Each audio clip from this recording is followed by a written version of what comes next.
For today's video, isang legit na utangan platform yung pag-uusapan natin ngayon.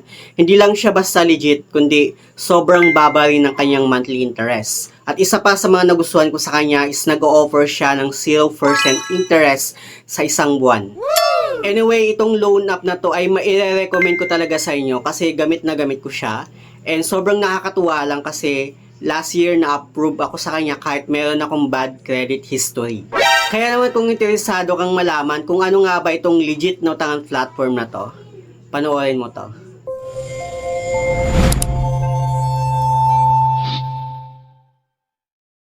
Hello guys, it's Ciel Mariano and welcome back to my YouTube channel.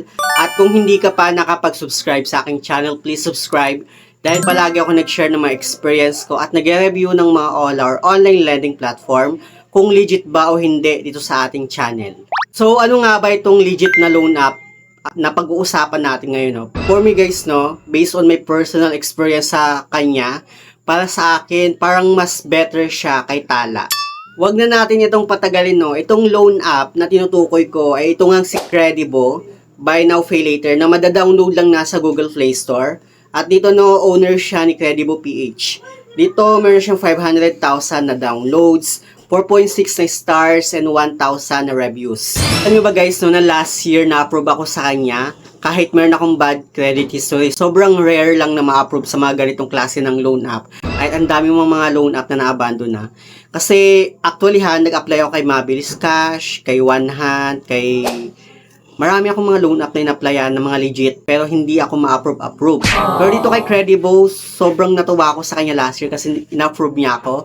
At yung first loan offer niya sa akin is mga around 12,500 pesos. Not bad, diba, na first time borrower, tapos may bad credit history, pero na-offeran ng almost 12,500 sa legit na loan app na to. Anyway, meron akong ginawang vlog about dito nga kay Credibo last year. And ito siya, ayan yung kanyang thumbnail. Ilalagay ko lang dyan sa my screen.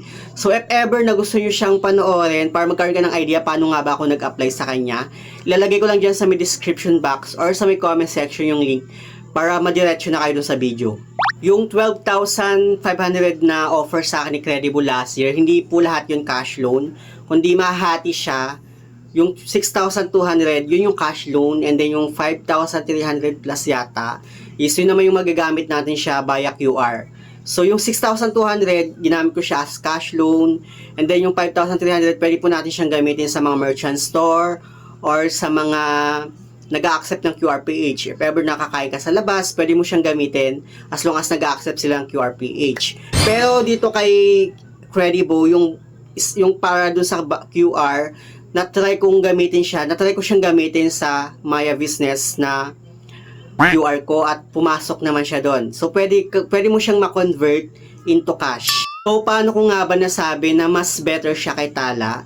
Kasi para sa akin, sa dalawang loan app na to, based on my personal experience, mas better talaga siya kay Tala kasi napakababa ng kanyang monthly interest. Si Tala kasi doon sa 7,000 na loan offer niya sa akin, after 61 days, yung total na interest niya na babayaran ko is nasa 2,000 plus. Pero dito no, yung loan offer niya sa akin is 6,200. So, doon sa 6,200 niya, bali 6 months yung loan term payment na in-offer niya sa akin. At siya mismo yung nag-decide ng loan term payment. Okay, yung per month ko doon sa 6,200 is 1,279.65 pesos and payable siya ng 6 months. So, ika-calculate natin, no? 1,279.65 times 6 months. Bali, yung total na babayaran ko sa kanya is 7,677.9 pesos. So, ima-minus natin yung 6,200. Bali, yung total na interest niya lang in 6 months is 1,477.9 pesos. Ganun lang kababa yung kanyang interest compared kay Tala na 61 days doon sa 7,000 na loan offer nga niya sa akin. Papatak ng 2,000 plus yung interest niya. And based on my personal experience, dito naman kay Tala, kapag once nag-renab ko yung loan offer niya, meron pa siyang kaltas na 15 pesos para sa transfer fee kasi yon. Pero so far okay na din yun kasi mababa na yung 15 pesos, no? Not bad, diba? Pero dito kay Credibo, buong-buo mo siyang ma-receive doon sa GCash account mo or bank account mo. And doon naman sa offer sa akin ni Credibo na credit limit para sa QR, pwede pala siyang ma-convert into cash via Maya Business. So, scan mo lang yung QR mo kay Maya Business at mako-convert na siya doon. Which is hindi ko nagawa dati kasi ang akala ko sa mga merchant store lang talaga siya at sa mga, basta yung mga nag-accept ng QRPH. Pero nung tinry ko nga yung QR ko kay Maya Business, na-convert na siya doon. At yung iba naman na natira is ginamit ko siya sa current bills ko. Nagbayad ako ng bills gamit si Credibo. At sobrang nakakatuwa lang kasi meron siyang 0% interest sa 1 month. So dito nga meron nga akong 700 pesos na credit limit na available dito kay Credibo kasi nagbayad ako sa kanya kahapon ng 700 pesos at pwede ko ulit yun siyang hiramin. So nung hiniram ko siya dito makikita natin yung kanyang payment details. Transaction amount is 700. Admin fee, meron lang siyang admin fee na 1% which is 7 pesos lang. Pero sa pagdating sa interest 0% interest siya. So yung total lang nababayaran ko sa kanya is 707 pesos in 1 month. Dito naman tayo sa credit limit na in-offer sa akin ni Credibo para sa QRPH. Dito may loan nga ako sa kanya na 5,600.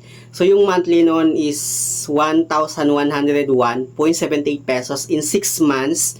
And then kung i-calculate mo siya, 1,101.78 times 6. Bali 6,670.68 pesos lang yung total na babayaran mo sa kanya.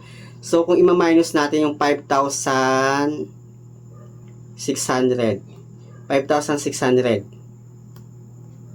Bali 1,070 pesos lang yung total na interest na babayaran mo sa kanya and in 6 months. Ganun lang kababa yung interest nitong si Credibo. Parang pakiramdam ko din na parang siyang si Bilis.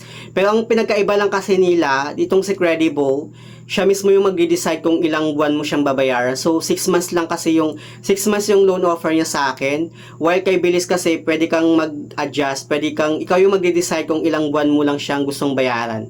Pero dito kay Credibo, super wala naman ako masabi sa kanya kasi sobrang baba na kanyang monthly interest at talagang isa siya sa mga alagaan ko na loan app.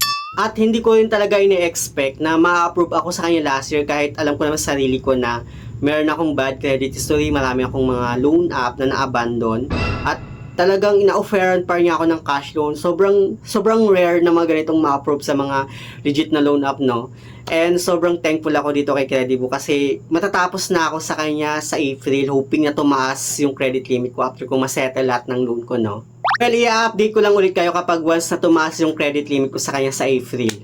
So, yun lang naman gusto kong i-share about dito kay Credibo. Super legit po siya na utangan platform. Ma-recommend ko talaga siya sa inyo, guys. Anyway, sa mga hindi pa pala nakapag-subscribe sa aking YouTube channel, please don't forget to like, share, and subscribe. Click the notification bell para lagi kang updated sa aking mga susunod na video. Thank you guys, thank you for watching, and see you on my next video. Bye!